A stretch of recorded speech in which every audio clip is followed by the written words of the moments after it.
All right, it is Thursday, December 28th, 2023. And folks, you are watching the MMA Eco Live podcast. I am your host, as usual, Chris Presnell, owner of MMA Ecosystem, and also work at Tapology, have managed fighters before, written for several different MMA publications. But all yours today, coming to you live for the last time this year. And yeah, there's some things to talk about this weekend, isn't there? Got this, you guys like this coffee mug that I got with the camera lens?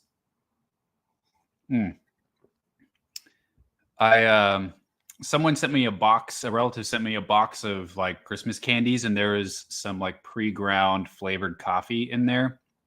And usually for my coffee, I choose the single origin whole bean coffee that I grind by hand. Really kind of particular, but every once in a while I just get in this crazy mood and I'm like, what the heck? So I made this like caramel flavored pre-ground coffee with an AeroPress. And I mean, it's not great, but it's as good as it'll ever be. Kind of like drinking or kind of like eating Taco Bell in a way. If you know what I mean? It's like, yeah, this isn't like my favorite thing in the world, but kind of has its own charm to it. So that's what I'm drinking today. I know it would probably be pretty confusing if I didn't tell you that this was a coffee mug to just drink out of a camera lens. So thought I should clear that up. If you haven't subscribed to the channel already, would really appreciate if you did. Really looking forward to this next year with MMA Ecosystem, putting the finishing touches on a big video that should be coming your way in the next couple days, which by now feels really timely, and you'll see why once I release that and get into it. But today's show, I'm going to run down the Asian MMA lineup for the weekend, and then after that, get to your questions. So if you have anything, drop them in the chat. Please keep it kind and civil, and let's get to this weekend. Want to touch on Alash Pride FC 92, which went down this morning from Turkestan, Kazakhstan. At the top of the show, featured two title fights. That was the flyweight title and welterweight title. The welterweight title featured a guy named, Anvar Kasimjanov. Kasimjanov, looking at his record, he only had 3 pro wins, but he was slotted to fight in this title fight. And he was a pretty wild fight against his opponent, blanking on the gentleman's name, but overall ended up throwing a body kick and then throwing a body punch and finishing the fight in round 3. So pretty impressive performance. Definitely going to have this, my eye on this guy, Kasimjanov. And now he is the Alash Pride FC welterweight champion. So he picked up a win, by the way, over Bektin Jeanbekov out of Kyrgyzstan. In the main event, Sanjar Adilov, who is an 11-1 Kazakh flyweight, he won a 5-round decision over a guy named, Gajimurad Gasun Gusenov, 13-2 Russian. And Adilov took a unanimous decision and is now the flyweight champion of Alash Pride 82. So there is Alash Pride for you. Getting into some of the events this weekend, there's really only 3 events that I'm going to touch on, but pretty interesting, especially 2 of these pretty interesting events.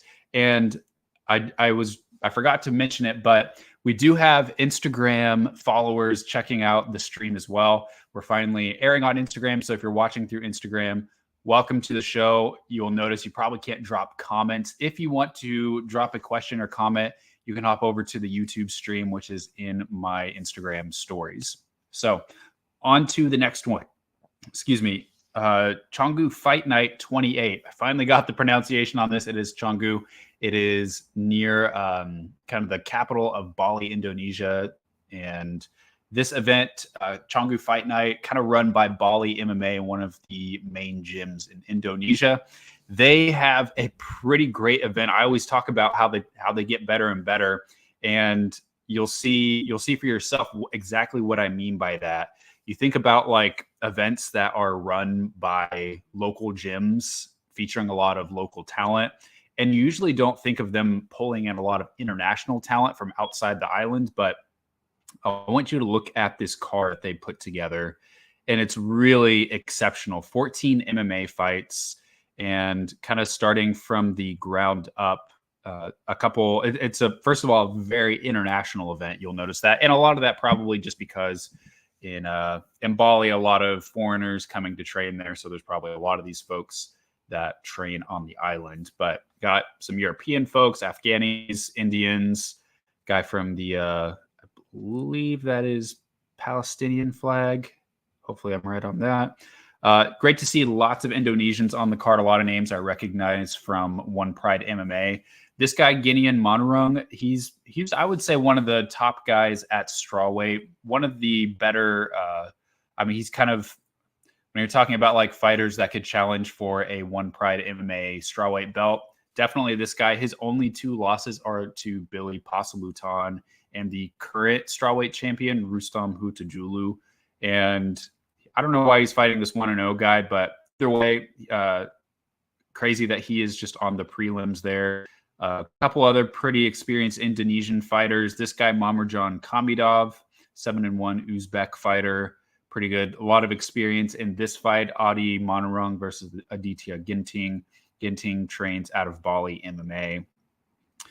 This guy, Arash Mardani, fought twice on the One Friday Fight series, or I believe even 3 times on One Friday Fights. One of the only guys to fight, I believe he fought at middleweight in One Friday Fights. Yeah, he fought 3 times there. Look at that. Won his first 2, and look at there, fought Mamerjan Kamidov, who I just mentioned, and then lost that fight, chose not to fight with him again, and then made a return to Canggu Fight Night, their last event. So he is fighting Yosri Soliman.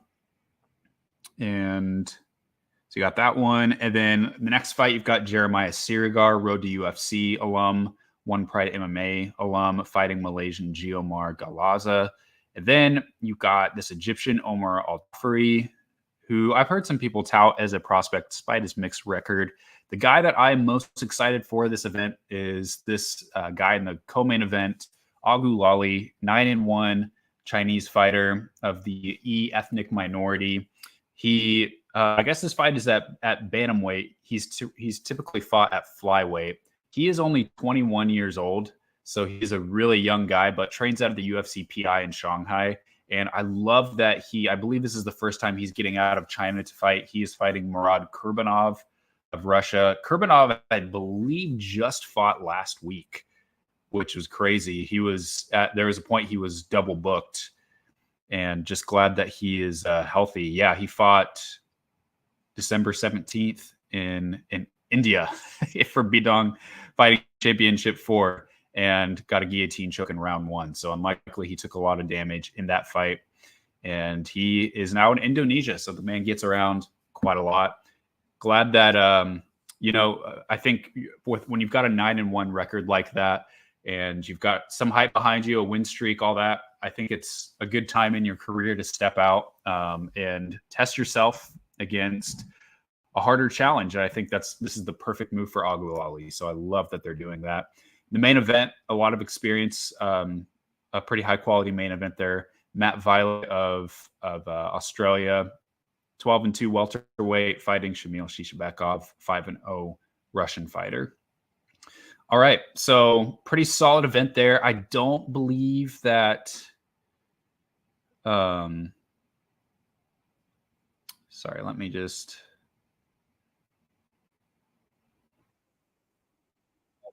Sound on the Instagram stream, which I was just fixing that real quick. But anyways, so yeah, Canggu Fight Night. JCK also coming up this weekend. Their second Kings show. Kings shows showcase their fights. This title fight was supposed to be Shafa against Jumbo, but Jumbo was injured. They brought in kind of perennial contender Bukor Yoga, and a lot of experience in that believe Shang Jaffa, he's like 39-8. Buko Yoga, he's got 40 fights to his record as well. Over almost 90 pro MMA fights collaborative in this JCK flyweight title fight. Insane.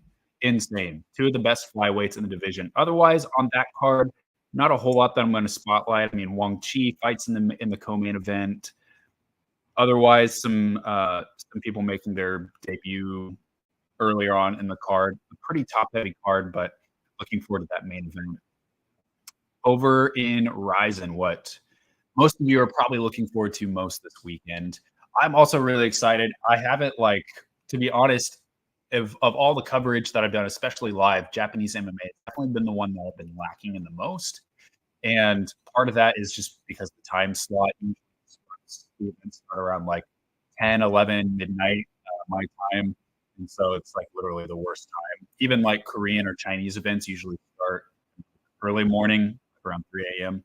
But I'm going to do this one. I am pretty pumped I've been trying to adjust my sleep schedule all week. Even last weekend was a little bit frustrating because I was trying to watch the Craze event because that was a solid show, and even tried to watch both the English stream and the Japanese stream via their YouTube channel, and neither of them were working for multiple people, not just me.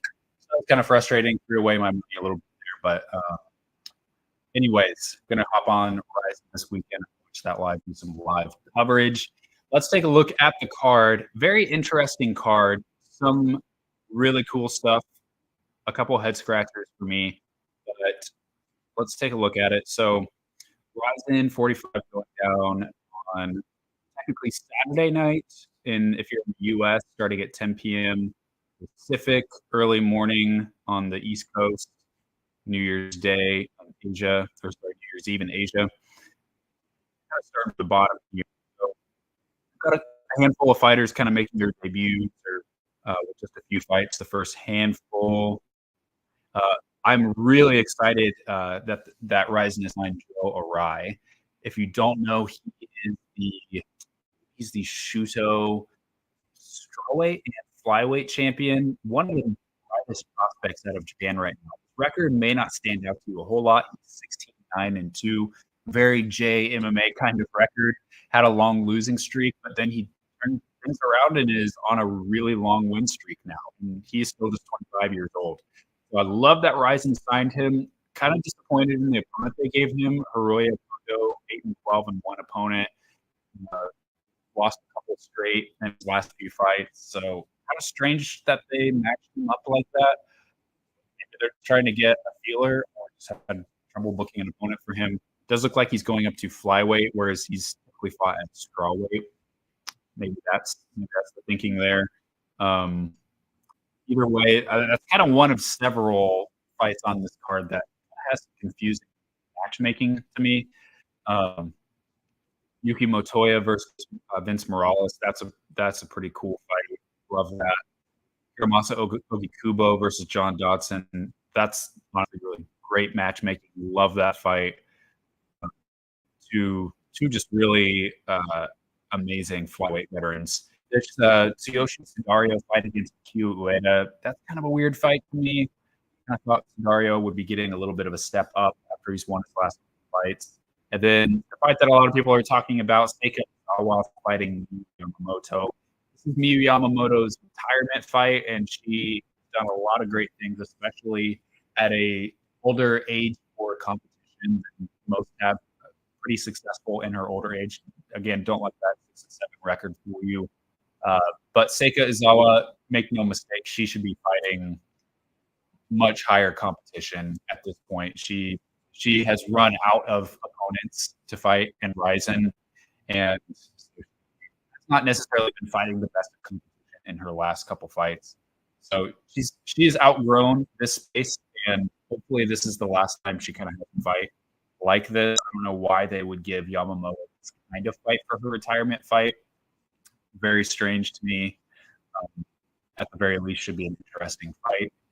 I've got the return of Ren Yamamoto. And then this fight here, also a little bit strange to me. Clever Quick Herbst again.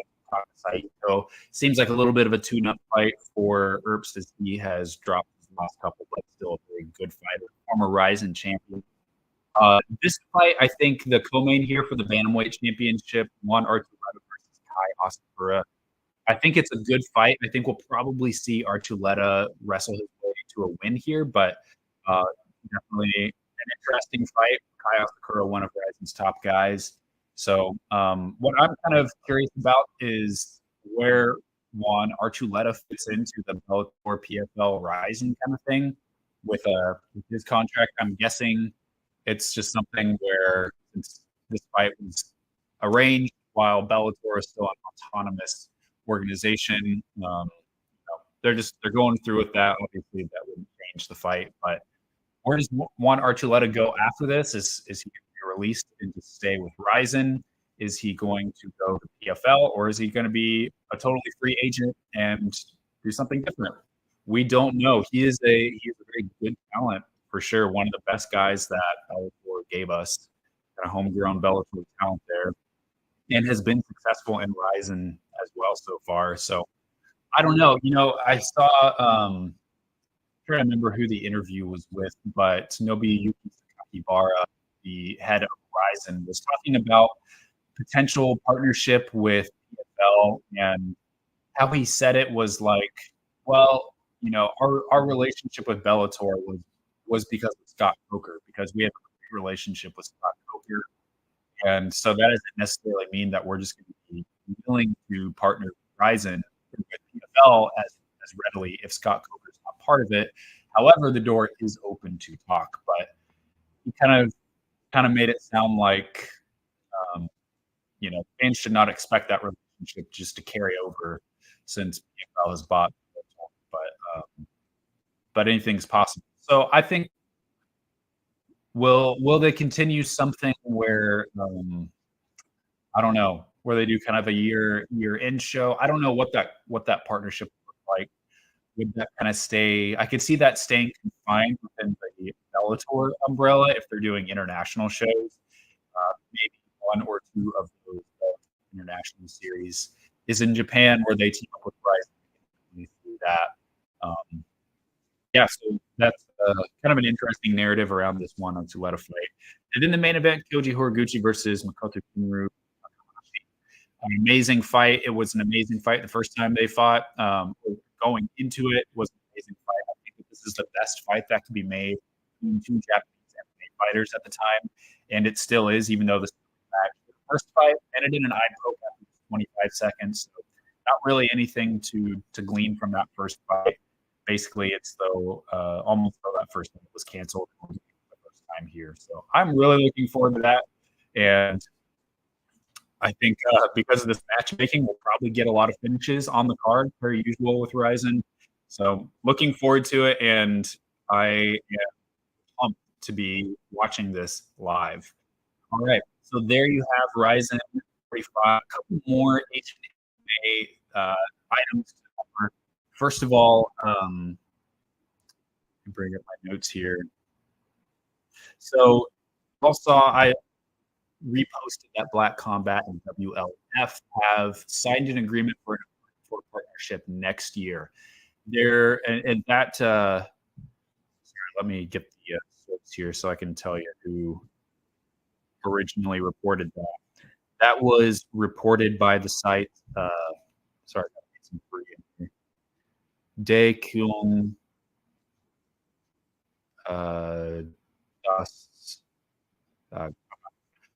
mk.ko.kr or mk.co.kr. They reported that both WLF MMA of China and Black Combat of South Korea signed a partnership to collaborate together next year. That's all the details we have right now, but I'm guessing promotion, something like what happened with Black Combat this year, which was, in my opinion, a very successful, very positive experience for fans. That was a great co-promoted effort. I think that WLF is another really great opportunity where there's a lot of good matches that can be made, a lot of kind of equivalent talent on both fights. WLF already this last year they've kind of re-emerged, and every month they're putting their fighters against a team of fighters in the country. So it really kind of fits in already with what WLF has already been doing. I'm guessing if they're doing the same thing that Combat and Deep did, they'll do a show both in South Korea and in China, probably at the studio in Changzhou. So I love that partnership. I think that's a perfect collaboration. Interested to see how they will air that, given usually WLF is only aired through their channel and also on TV. Hopefully that's like on, I don't know, YouTube or something, but I'll be interested to see how they broadcast that show. Hopefully it's accessible for fans. There's nothing more frustrating when a broadcast of a show is only available to through one very, very narrow medium that only a few people have. And also promoting the show beforehand. Hopefully they do the right thing with that. But yeah, so you got that was announced this week. Not a whole lot of other Asian MMA news announced or broader MMA news in general. Did you all see yesterday that a title fight for the main event of the One Couture show on the 166 show in Qatar on March 1st?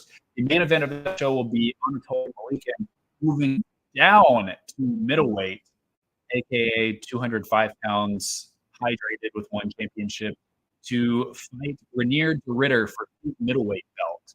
Renier de Ridder was a double champion, and then Malikin took his light heavyweight belt. Now Malikin is a double champion. He's trying to become a triple champion. And I think when I saw this fight announced by Sports Illustrated, my initial reaction was, first of all, I'm not surprised because there's hardly any other fight for both of these guys than a rematch for a little bit different stakes. Second of all, One Championship loves to do champ versus champ. Well, now we're going to try and make him a triple champ. They love to do that kind of stuff for a multitude of reasons. A big fight, trying to sell something new is one of those reasons, but I'll get into another reason. But then I was also really, really frustrated and upset because that's not a fight that warrants an immediate rematch at all. They did this with Hongla and Song and Renier de Ridder. At first, they did an immediate rematch where de Ridder took both of Hongla's titles. Which, okay, sorry, quick rabbit trail. Did you all see? Apparently, Hongla and Song has been he's out of his one championship contract and he's kind of shopping around. Apparently, he's gotten offers from PFL and UFC as well, also negotiating with one championship. So I just saw that today as I was kind of looking at different fighters that had left the organization. I saw that Hongla was a free agent. His contract expired back in April, and I don't know if he had a 6-month matching period with one, which that would have ended in October. But yeah, he has apparently been looking around, and I think his time with one championship is done.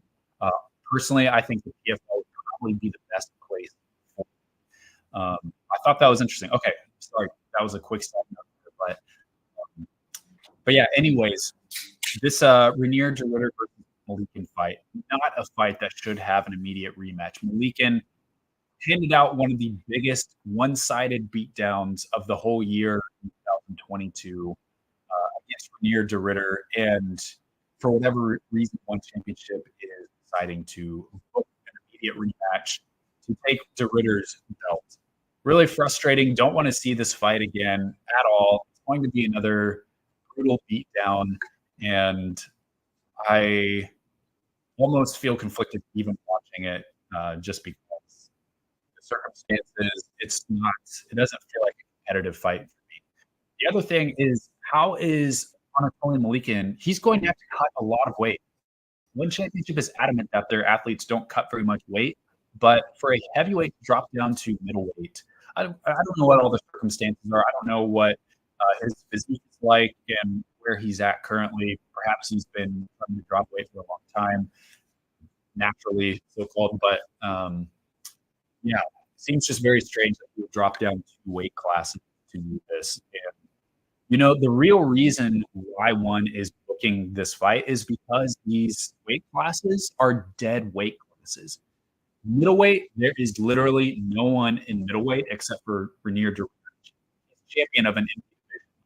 Light heavyweight has, I think last I counted, maybe 3 fighters. It's basically like what women's featherweight was in the UFC, except even less. I've got Ong La Song, Vitaly Bigdash, and Gilbert Galval.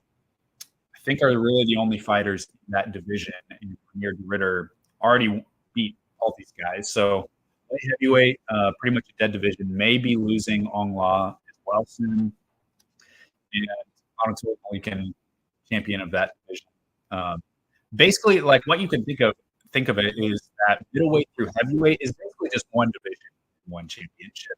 All the fighters are in the heavyweight division. Got this, I would call it a number one contender fight between Mauro and Mir Ali Akbari going down. Also on the same date, March 1st. I would think that if Ali Akbari wins that fight, he will fight for the belt, heavyweight belt next. However, he's already fought and lost against Anatole Malikan. So things are in a really weird situation there. I mean, this is what one championship has set themselves up for. They didn't even really reload these divisions with their one Friday fight series that much. They had a few fights at heavyweight, maybe 3 or 4, a few fights at middleweight through one Friday fights, but they didn't have any with light heavyweight this last year. So they're not even trying to refill these divisions. They're not signing anyone to them. I think they're basically just going to rematch these champions over and over again until their contracts run out and they want to leave, they retire, something. Basically for them to die on their own terms. So it's very strange, and it forces unnecessary rematches just between champions fighting each other. These are not healthy divisions, and I am disappointed for the fighters' sake that they basically have no option but to fight each other over and over again. What will even heavyweight, what's that going to look like to like 25? I don't know. Malikan probably will have beaten everyone in the division. I will have a video out in a couple days where I go into extensive detail on all of these kinds of things, so you can check that out here soon. Let's get into your comments. Hey, man, City Life Project, appreciate your joining for the first time. Glad to have you on here. Damia, what's up, man? Jimmy, what's up, Chris? Saw your threads post on Zhang Shuai from Black Tiger. Did I read that right? He fought in one night. He did. If both went to decision, he would have fought 6 rounds. So he did not go to decision in the first fight. He got an arm bar, I believe, in the first round in their first fight. And another thing you have to realize about JCK's one-night tournaments is that the semifinal round, those are 3 3-minute rounds, and then the finals are 3 5-minute rounds. So not quite like, I don't know, what did I say? I don't know what I said, but either way, he did get a finish in his first fight, got an armbar.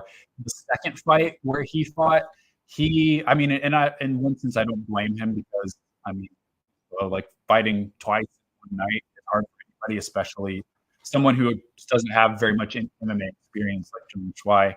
But he looks really tired in the finals fight. He kind of just had to cruise and wrestle his way to a decision. Do I think it's not healthy for fighters that they fight in one night?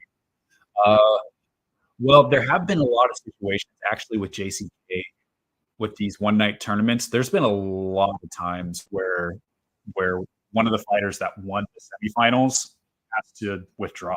So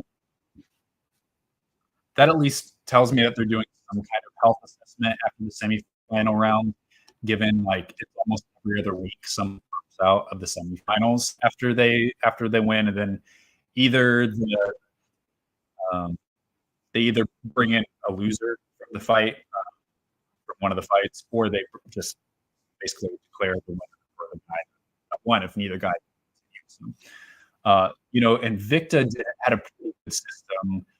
They had a one night through like a 8-woman tournament where they would fight basically 2 1 round, like the quarterfinals, 1 round exhibition, 5 minutes, semifinals, same thing, and then the finals were a 3-round, 5-minute pro fight. So overall, 5 rounds distance in every fight.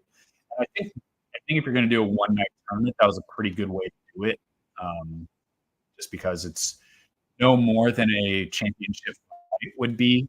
So I think that's a good way to do it. I think if you're fighting more than 25 minutes in a single night, I don't know. I mean, what's 20 minutes, 25 minutes, 30 minutes?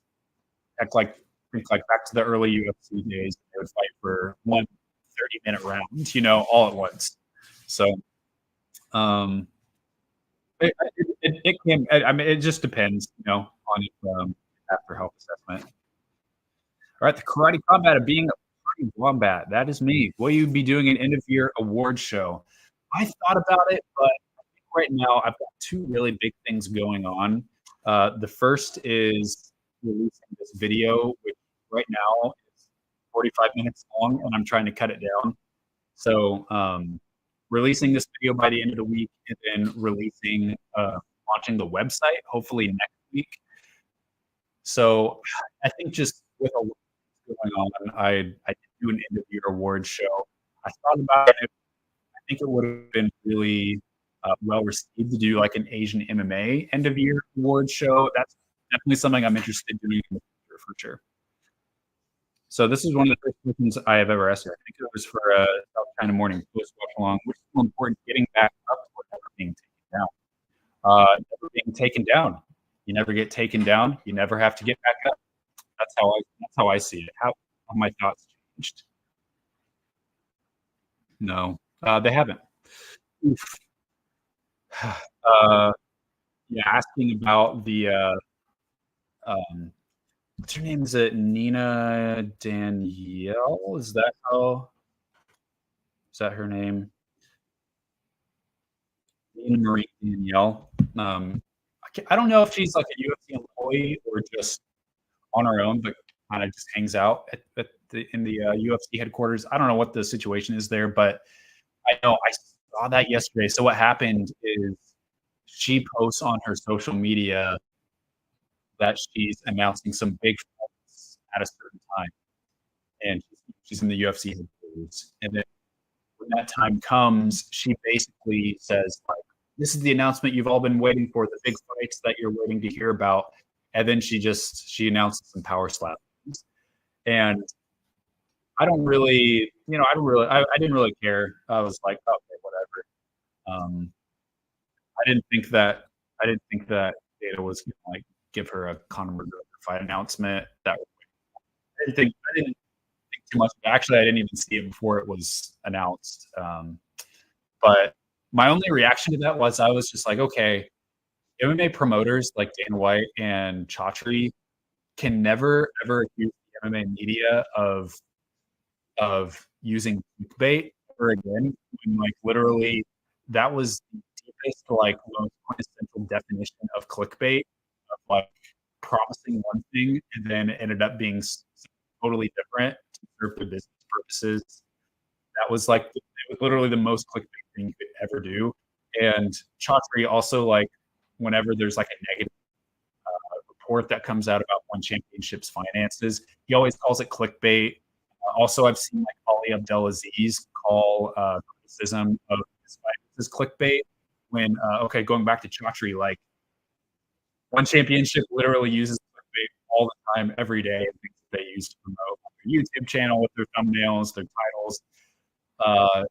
It's so funny to me how like promoters will like claim the MMA media is full of clickbait when literally they use it more than anyone else in the MMA media. I just thought that was really funny. Otherwise, I'd moved past it and moved on for the day. But no, I don't think that she's ruining MMA media.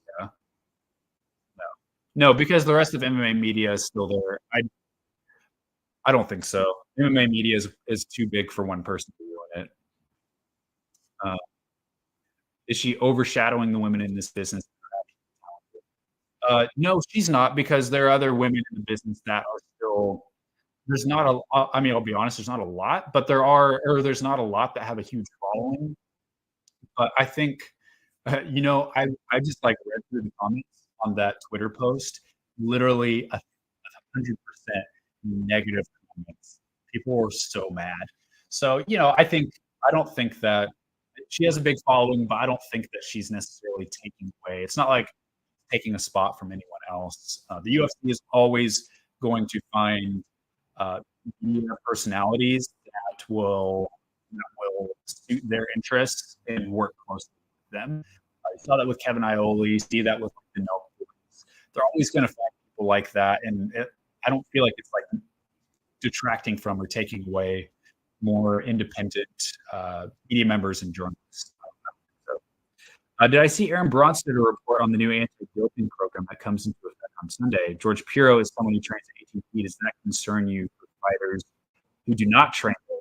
I saw an opinion that Piro now has the power to make non-ATT fighters fail drug tests because of his affiliation.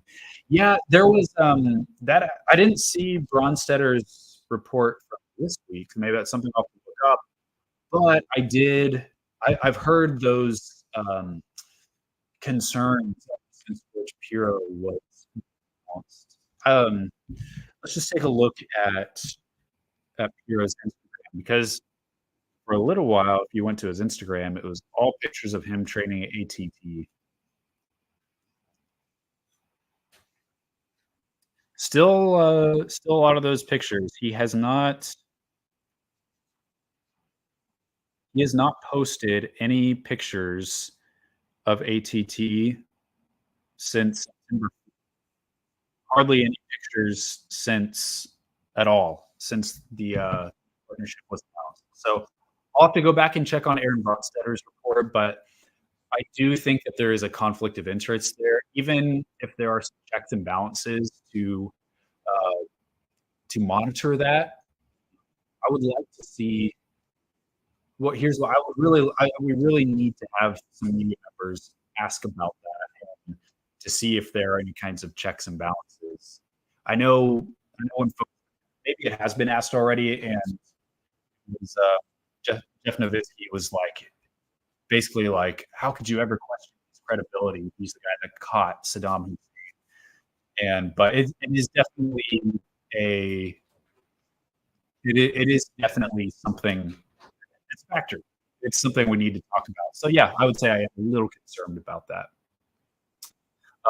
Merry Christmas. Merry Christmas to you, Sammy. Really appreciate your reporting. Can't wait for your website. You think you will be as big as MMA Junkie? Uh, Probably not. But I will say this. I hope to really win over a lot of the fan base from countries that may not be tuning into somewhere like an MMA Junkie or MMA Fighting, like fans from Kazakhstan, from Southeast Asia, East Asia, hoping to really bring in a lot of that fan base. And so, which would be a huge boost of traffic. But no, I mean, MMA Junkie, they're number one, I would say, alongside like ESPN MMA, and MMA Fighting. Yeah, I mean, I don't know that I'll ever have a crew as talented as them, and they're backed by like USA Today. So the only way that would happen is if I built up a website and then they got bought out by like New York Times or something big, like which would be that would be amazing. Maybe that's the goal. Bought out, but that MMA Junkie owned by USA Today. MMA Fighting and Bloody Elbow, and I believe MMA Mania, all owned by SB Nation, which is owned by Vox. So,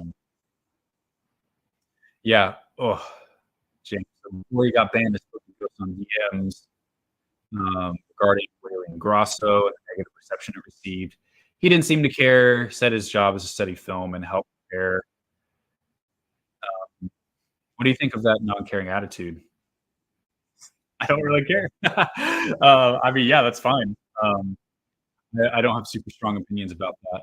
So he said, I prepare for Whaley by studying habits. I don't think about who's easy and who's hard, who you should avoid, and I think about how to make your style to make your opponent's life. That's kind of how I feel too. I'm just a long time fan. It's good to think about the sport this way. Analyst seems like he's doing opposite. Yeah, that's kind of how I feel too. I don't, as a champion, I don't think that there's literally anyone that you should avoid because you're the champion. I think that it's on you to prove that you're the best in the world. So I don't think there's anyone to be running at all. So no, I agree with that. I don't have super strong plans. Now I know I did just go on a little bit of a tirade about like Rainier de Ritter fighting Anatoly Malikin. Did Rainier de Ritter have a choice? Who else was he going to fight?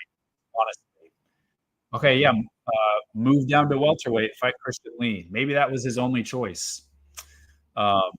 It's hard to have options when you don't have a division. So kind of a little bit of a different scenario there when there's literally no one to fight. But yeah, I think as a champion, champions often like to think that they have the right to be really picky and selective, even among like top contenders, top 5 opponents.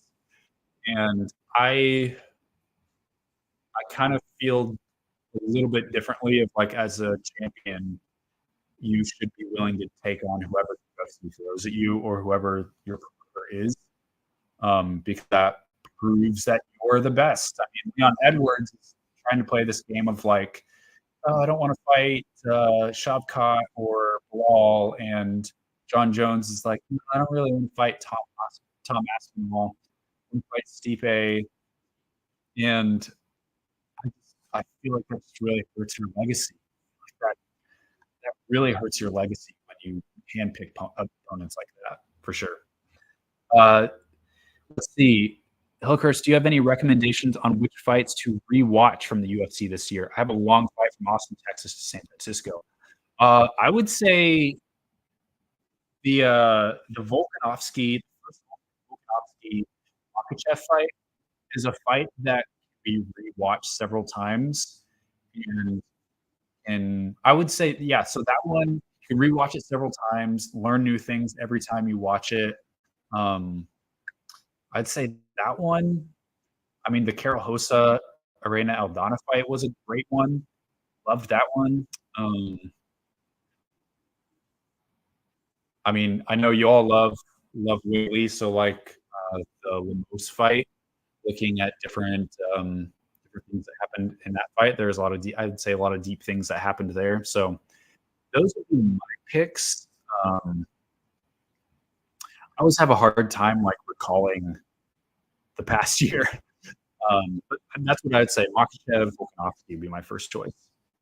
So watch that JCK fight, right? Does Wang Xiaoxiang have the same wall wrestling style as teammate Zhang Weili? I would say Wang Xiaoxiang is at least a little more developed. Overall, yeah, Zhang Shuai has really good wrestling. He was able to take down his opponents at will in both of those fights from last weekend. So they both definitely have a lot of the same skills, but Wong, I think he's probably a little bit more advanced. And he's got more fights under his belt as well. So they do, yeah. What are my New Year's resolutions? Oh man.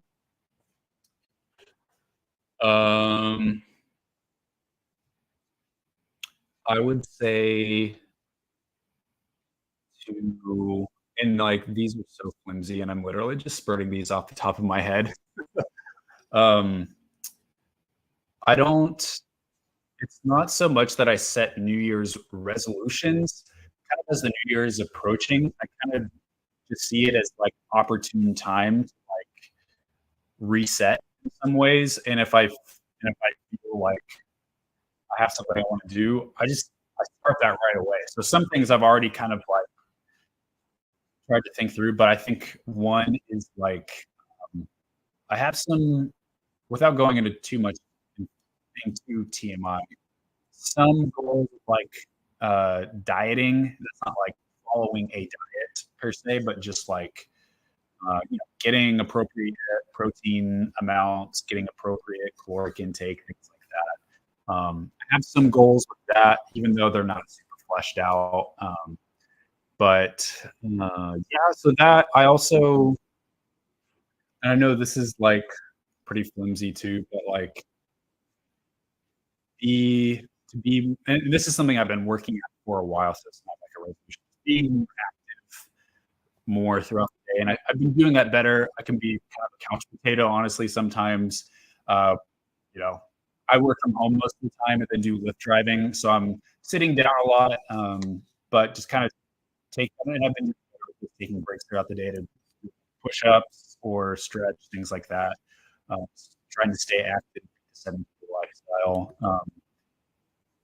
Some goals that I have, and these are, I would say, three main ones. So next year for work stuff, first order of business, launch the website.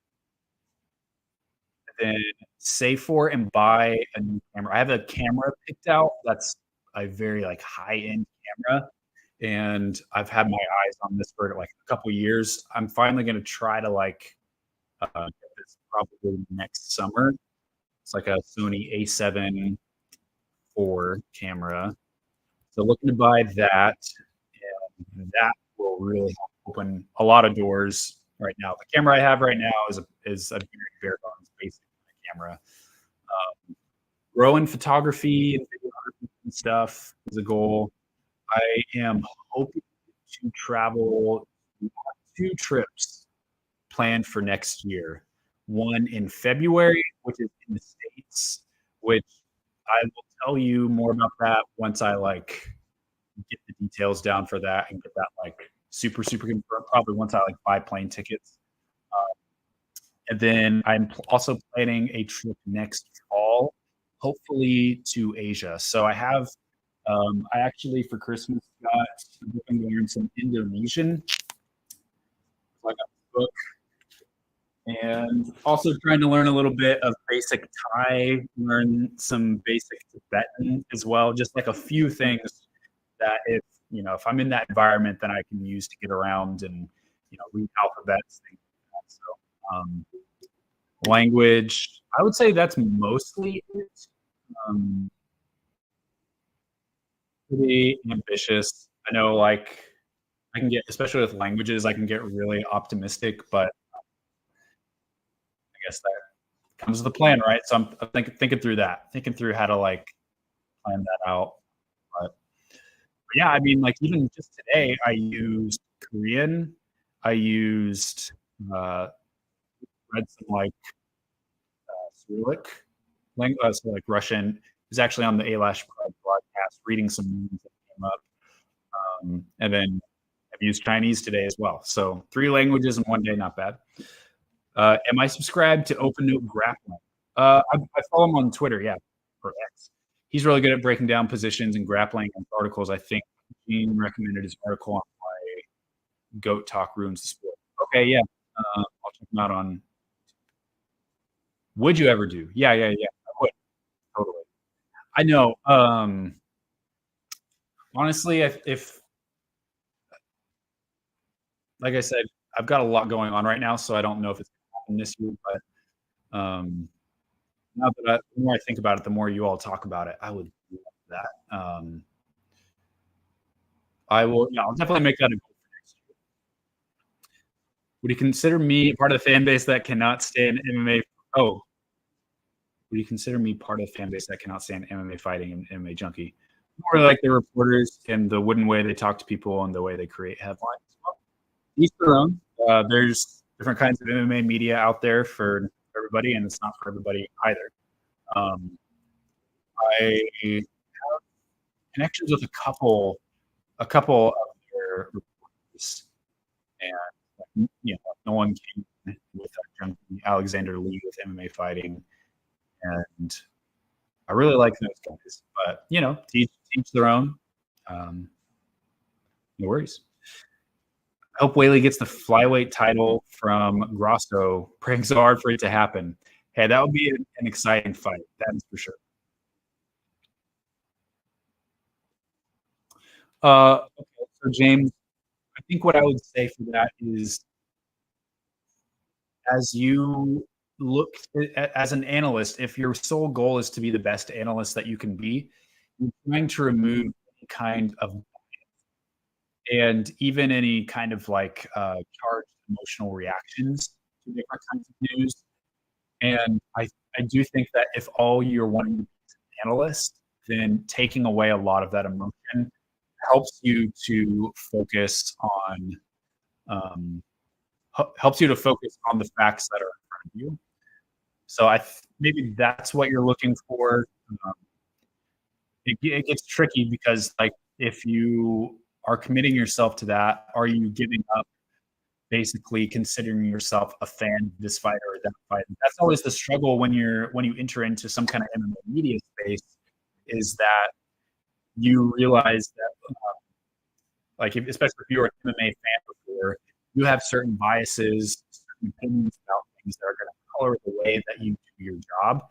And I think in some ways, like for me, I I find opportunities to let my fandom of certain fighters shine through.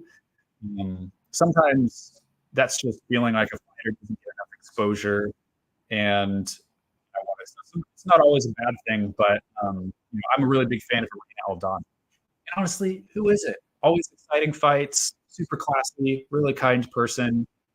Um, but I've always been a big fan of Aldana, and that goes back to like watching her live at Invicta, meeting her after an Invicta show, things like that. But I try not to come off as like really fanboyish if I'm posting about her. But I still do. Like I always make a news post for her fight. So maybe some people can see my fandom kind of subtly in different ways, but I try not to like really come off over the top with my fandom. If you're asking me who I'm a big fan of, I'm happy to tell you. But like, when I'm in a really professional setting, I think you do have to try to keep a lot of those emotions, a lot of attachments separate. So that's why, I mean, honestly, like you all ask a lot of questions about John Lee, and yeah, I would say I'm a fan, but I feel like in order for me to remain objective, I often look at like advocate arguments and okay, like if Bush is going to win, how would she do it? I have to try and look at different things because it helps me to maintain a little bit of a spirit of objectivity, which I think is ultimately what gets you more respect as a member in journalism. So Whaley wins the flyweight belt from Grasso because while all Grasso knows how to do is use her boxing strike, well, it's pretty good grappling as well. Because all Whaley needs to do is shoot for the legs and start the ground and pound on Grasso. I do think that Whaley would win clinch and also on the ground. Grasso has decent grappling. She really does. I forget what her belt rank is. It's either purple or brown. But she's got pretty good grappling, definitely better than Lemos would be. So I don't think that it would be the beatdown that we saw from Whaley against Lemos. But I agree with you that she would probably be able to get Grasso down and stay on top. Asked about this in your email, but people from different divisions talking trash about Whaley. You probably didn't see, but Manon responded on IG under that post, lots of inflammatory things. No, I didn't. I did not. I mean, people are trying to set up.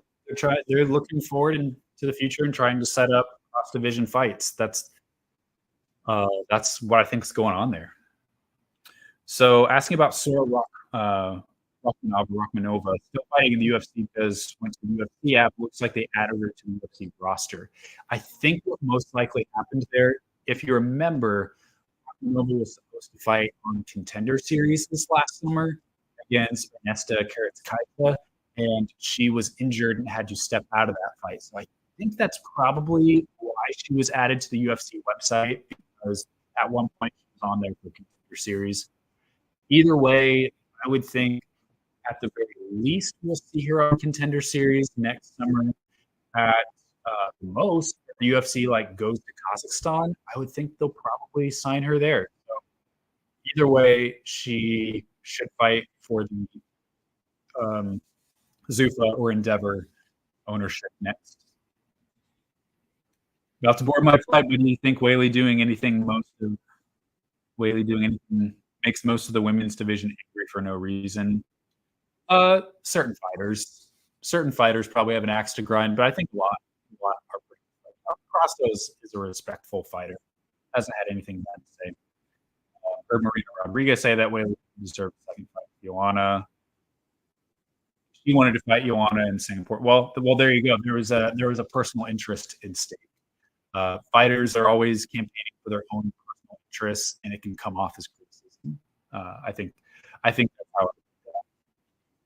So yeah, James never realized that removing emotion is important. I'm just a fan, so I react with my gut a lot, totally, and that's totally fine. And I react with gut sometimes too, for sure, which isn't always bad, but I think you do be professional if you don't have to if you're just a fan. All right, top Asian fights to watch in 2024. I got Tatsura fighters. Tatsura Taira, Rinyu Nakamura, and obviously so we got Song Yadong fighting Peter Yan in March. And that is a really hard fight to call. It's like, do you all think Song would get a title shot if he beat Peter Yan? He could. Definitely could. Could also see him having to fight one more time before he fights for the belt.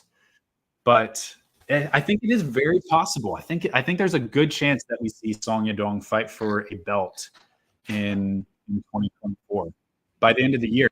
I mean, obviously, if he gets by Peter, which is not going to be. Also, keep an eye on Zhang Mingyang, the light heavyweight that was signed on road to UFC. He has been really quiet. He's going to fly under the radar going into his fight at UFC 298, but he knocked out a pretty highly touted prospect in George Tokos, and he's been training with a lot of good fighters over at Tiger Muay Thai and at this gym Sunken Fight in Pattaya, Thailand. So I think he may be in Vegas now training at the PI. So he is one I would definitely watch for. Rinyu Nakamura for sure. I think that he will go pretty far in the division for sure. I see someone down UFC X1 Music, Dong Hua Xiang. I think that she will be one to watch. However, the jury is still out for me how far she can go. Let me just. I'm a visual dude. So I gotta look at stuff. Yeah, we got a lot of Asian fighters going to get signed in February at the road to UFC finals. I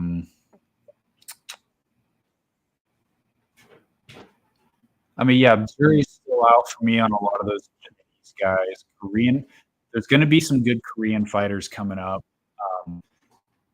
Let's see what happens with this fight with Kim Min-woo and Soo Young. Black Combat on January 20th. First of all, I don't know if the fight's actually going to happen because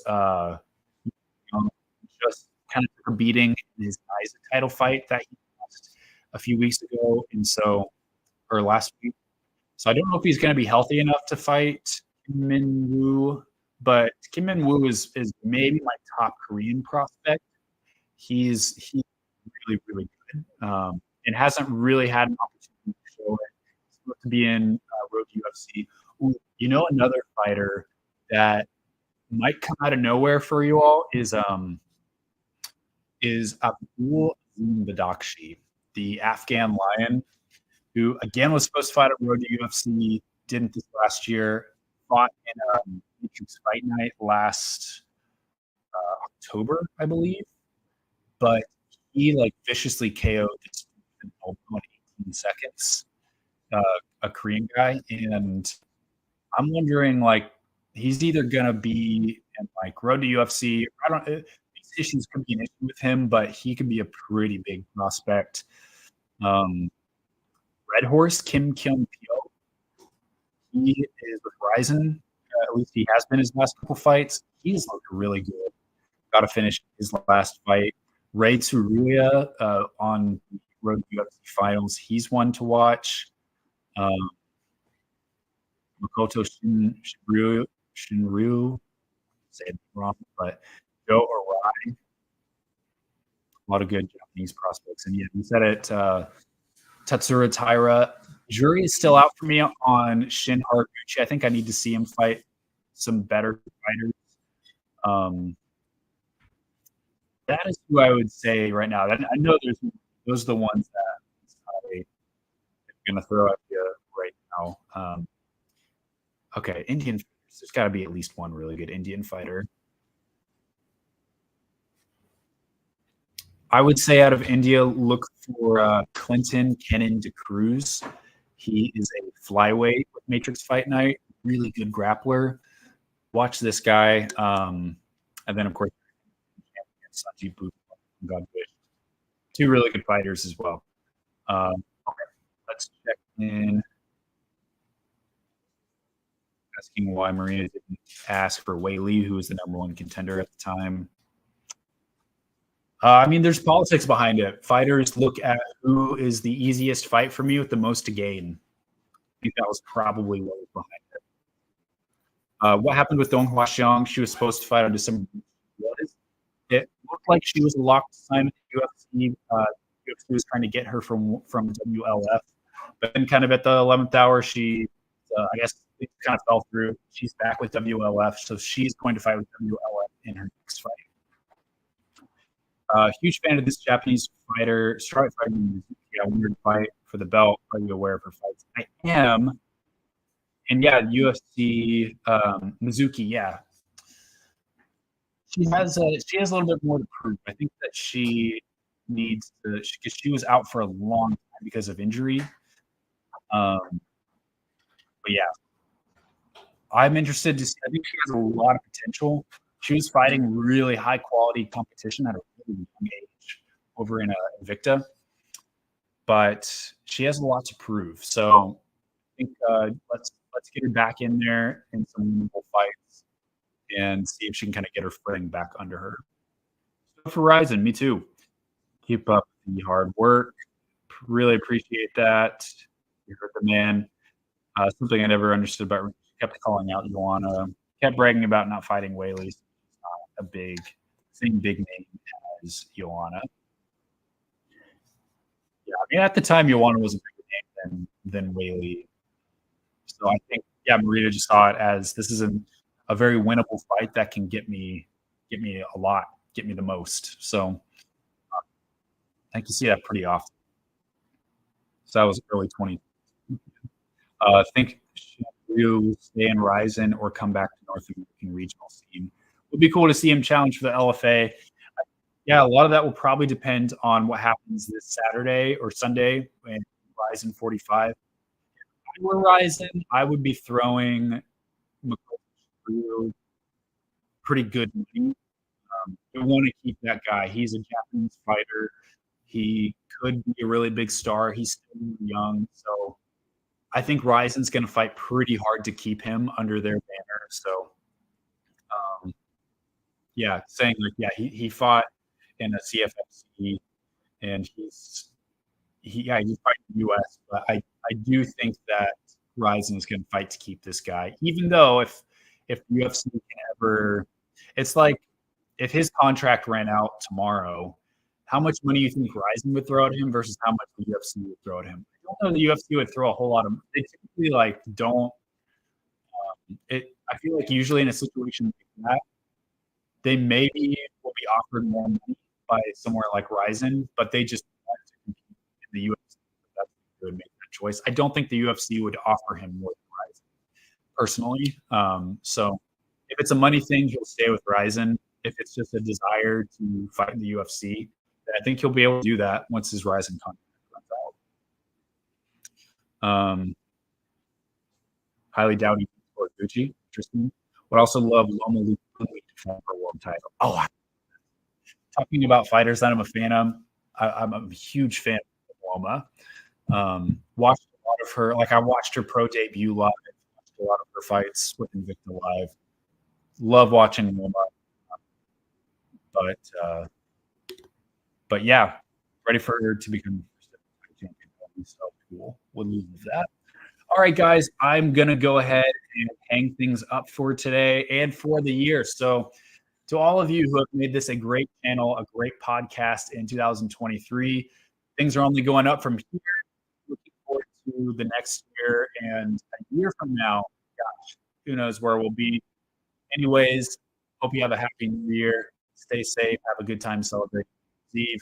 Enjoy RIZIN this weekend. Whatever else you are enjoying, enjoy the fights.